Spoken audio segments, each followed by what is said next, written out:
Welcome back everyone to video number 3 of our stem cell series. If you follow the first two videos, you already have a good foundation. In video 1, we discuss how to know if you're a candidate for stem cell therapy, and in video 2, we explore what type of stem cells might be right for your condition. So if you already answered those two key questions, you're now ready for the next important step. How are stem cells actually administered, and what's the right delivery technique for your specific case? Because how stem cells are delivered can completely change how effective your therapy is. See, with stem cells, we can't exactly tell them where to go. We can command them, hey, repair this nerve or fix that joint. What we can do with them is get them as close as possible to the area we want to target so they have the best chance to interact with the local tissue, release their growth factors, and trigger regeneration. By the end of this video, you'll understand how different delivery techniques work, which routes are safest and most effective for each part of the body, and what questions to ask your provider before starting therapy. We're going to do this in a visual anatomical way. We'll move from the top of the body all the way down, organ by organ, system by system. And don't worry, if your issue is more systemic, meaning it affects the whole body, I'll also explain what to do in those cases towards the end. I've included timestamps in the description so you can jump to the area that interests you most, but I do recommend watching the full video. You'll learn how different systems connect, and that's key to understanding why some delivery routes work better than the others. So let's start literally from the top.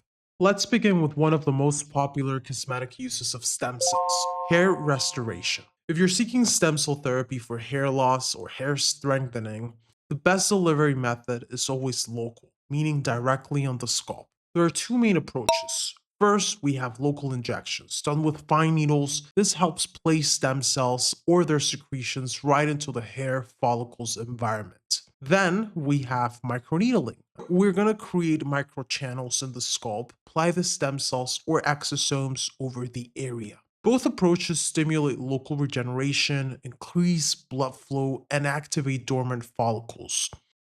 Now, moving under the scalp, we reach one of the most fascinating organs in the body, the brain. When it comes to neurological conditions, things like traumatic brain injury, stroke, autism, multiple sclerosis, or other neurodegenerative diseases, we have to think about how to get stem cells past the blood-brain barrier. The blood-brain barrier is like a protective wall. It keeps most substances in the bloodstream from entering the brain.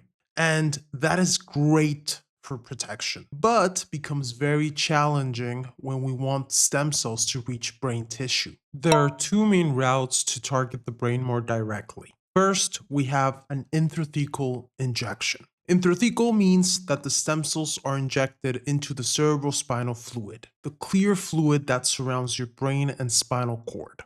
This is done by a licensed medical professional, typically through a small injection into the lower back, in the same space used for spinal anesthesia or lumbar punctures. This method allows stem cells to circulate in cerebrospinal fluid, giving them direct access to the brain and spinal cord. For neurological or spinal conditions, it's often considered the most effective route if allowed by the regulations in the country where you're getting the stem cells done. If intrathecal delivery is not allowed where you're getting the stem cells, we have another option. This is called an intranasal application. This involves placing stem cells into the nasal passages using small catheter or dropper. From there, they can travel along the olfactory or trigeminal nerve pathways. There's tiny channels that connect the nasal cavity directly into the brain. Intranasal administration is less direct than intrathecal, but studies show that a portion of the cells and signaling molecules still make it into the central nervous system. This method is non-invasive, safe, and can be repeated more easily. Now let's move to the eyes. If you're seeking to support or regenerate the eyes in general, for example in cases of macular degeneration, retinopathy, or optic nerve issues, the most accessible way remains intravenous administration. Through IV delivery, some stem cells can migrate to areas of inflammation in the eye, and their secreted factors circulate systemically to promote healing. Next up, we have the ears. Conditions like vertigo, Meniere's disease, and certain forms of hearing loss are often mentioned in the context of regenerative medicine. Right now, intratympanic injections, the ones that go through the eardrum, and intracochlear injections, the ones that go directly into the inner ear, exist. Yes, but only in experimental or clinical trial phases. They're not yet available to the public or approved for therapeutic use. So, if your goal is to target the hearing system or vestibular balance, the safest and most reasonable option today is intravenous therapy. Through IV delivery, stem cells can circulate systemically, they release anti inflammatory entropic factors, and may indirectly benefit auditory structures. Moving to the face, we have that stem cells can be used for cosmetic purposes, like reducing wrinkles, improving scars, supporting overall skin regeneration. And for these goals, the approach is always local. We have two ways of doing it. First one, injections, directly into the dermis or subcutaneous tissue. The second way to do it, microneedling. We go ahead and microneedle with stem cells or exosomes directly into the face. This helps enhance collagen production, elasticity, and tissue repair. Next are sinuses and upper airways. For this region, one of the most interesting and non-invasive delivery methods is nebulization. A nebulized solution turns stem cell secretions or exosomes into a fine mist that's inhaled through the nose and mouth, reaching the sinuses, nasal cavity, and upper lungs. This method allows for gentle and widespread delivery of the tissues, supporting recovery from chronic sinusitis or inflammatory conditions in the upper airways. Now, let's talk about the mouth.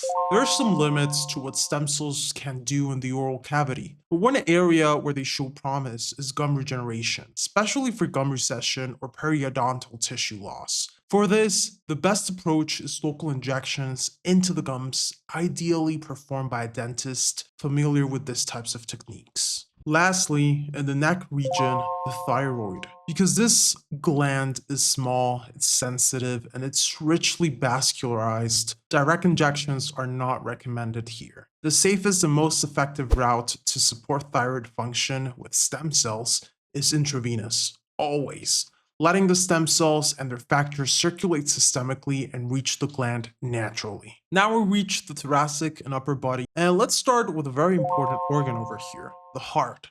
The heart is one of the most frequently targeted organs in regenerative medicine, especially after heart attacks or chronic heart failure. Even though it might sound logical to just inject the heart directly, in practice, the best approach is usually intravenous. When stem cells are administered intravenous, they travel through the bloodstream, and one of the first organs they reach is the heart itself. This natural circulation allows them to release regenerative factors where blood flow is reduced or tissue is damaged. Now, the lungs, another common target. Damage to lung tissue, whether from inflammation, from infection, from chronic disease, is one of the main reasons patients seek stem cell therapy. There are two main ways to approach the lungs. The first one is intravenous delivery.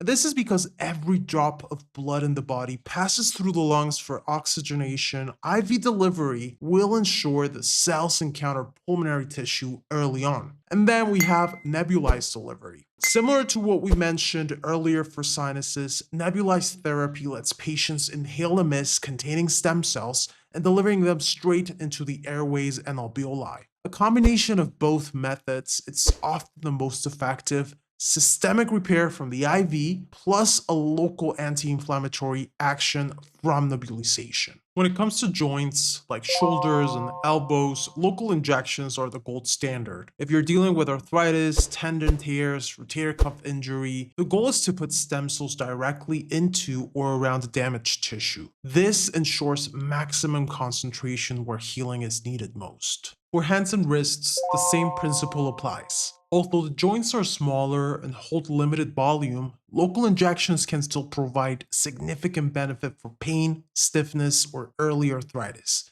The result often comes from reduced inflammations and improved microcirculation, rather than massive tissue regrowth. So let's start with the liver, the kidneys, and the pancreas. These three are central to metabolic and systemic health, and also common sources of disease. For all three, the recommended route is intravenous delivery. That's because stem cells can sense inflammatory signals and migrate toward injured organs naturally. There's no safe or practical way to inject stem cells directly into these organs outside controlled medical settings. Moving into the gastrointestinal system, we have that for general digestive health, conditions like irritable bowel syndrome, Crohn's disease, and other inflammatory bowel disorders, intravenous delivery is the most common and studied route. This method allows stem cells to circulate systemically, reaching the gut's blood supply through the normal circulation. Now, moving to the reproductive organs, for women, regenerative injections can target the uterus and ovaries to address issues such as premature ovarian insufficiency, low ovarian reserve, or endometrial thinning. Ovarian injections aim to stimulate tissue repair. They improve the blood flow, they support hormone function and fertility. And these treatments show promising results for ovarian and uterine rejuvenation.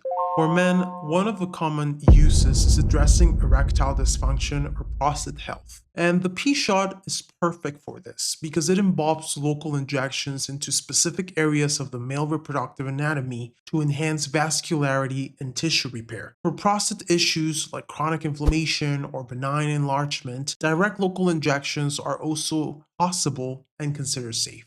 Now, let's talk about one of the most common reasons people seek regenerative therapy: back and neck pain. If your pain is muscular or tendon related, meaning it involves soft tissues, then local injections into those areas can help. If the problem is deeper, say disc herniation, degenerative disc disease, stenosis, or nerve impingement, then the approach changes. We can use either an epidural injection that places stem cells into the epidural space around the spinal cord, or an intradiscal injection, which delivers stem cells directly into the disc itself. And if your issue involves the spinal cord or central nervous system, such as spinal cord injury or multiple sclerosis, then intrathecal delivery into the cerebrospinal fluid is the way to go. Going into the lower body and the extremities, these are some of the most commonly treated joints in stem cell therapy. Hips, for osteoarthritis or labrum tears, we have local injection into the joint capsule is best. Going with the knees, same.